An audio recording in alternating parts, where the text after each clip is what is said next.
Without friends no one would choose to live, though he had all other goods. The gods, too, are fond of a joke.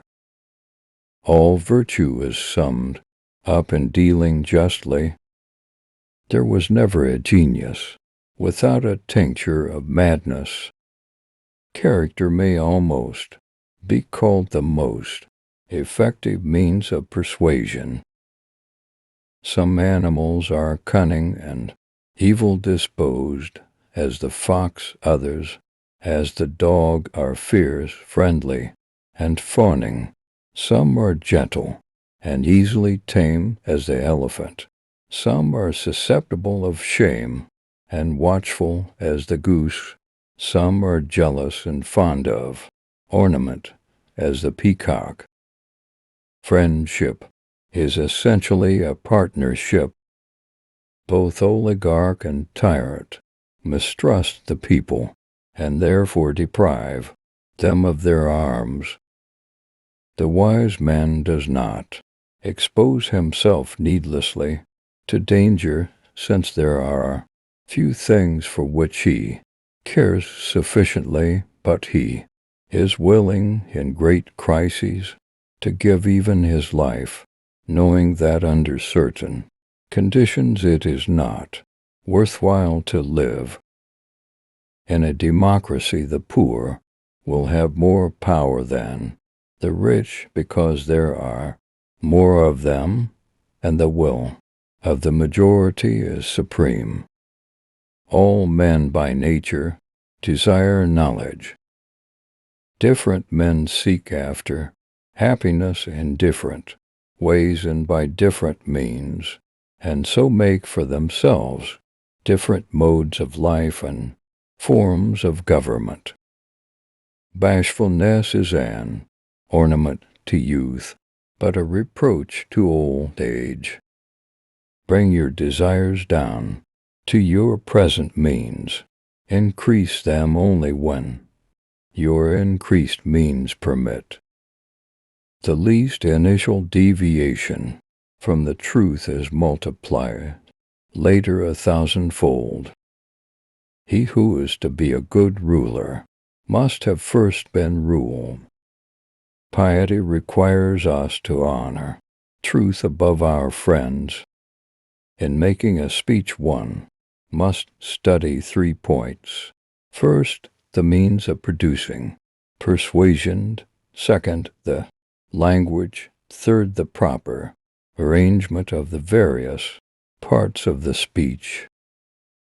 Poetry is finer and more philosophical than history, for poetry expresses the universal and history only the particular. Our judgments when we are pleased and friendly are not the same as when we are pained and hostile.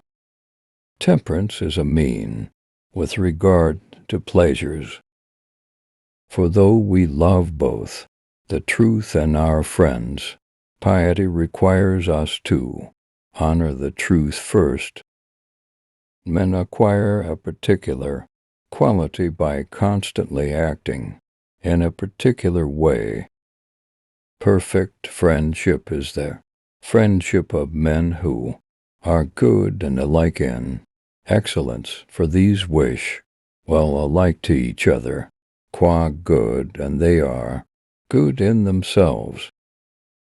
Rhetoric may be defined as the faculty of observing, in any given case, the available means of persuasion. This is not a function of any other art.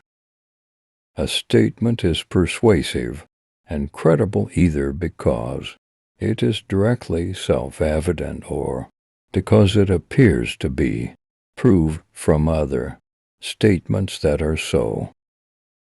Of all the varieties of virtues, liberalism is the most beloved.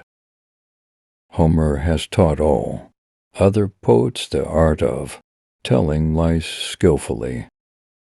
Courage is a mean with regard to fear and confidence.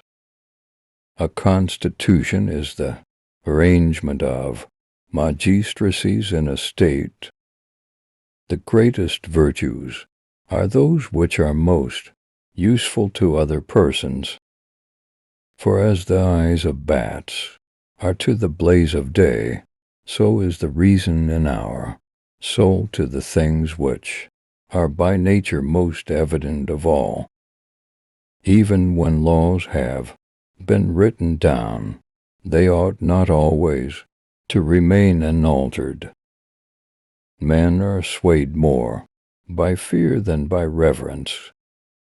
In poverty and other misfortunes of life, true friends are a sure refuge. The young they keep out of mischief, to the old they are a comfort and aid in their weakness, and those in the prime of life they incite to noble deeds. We praise a man who feels angry on the right grounds and against the right persons, and also in the right manner at the right moment and for the right length of time.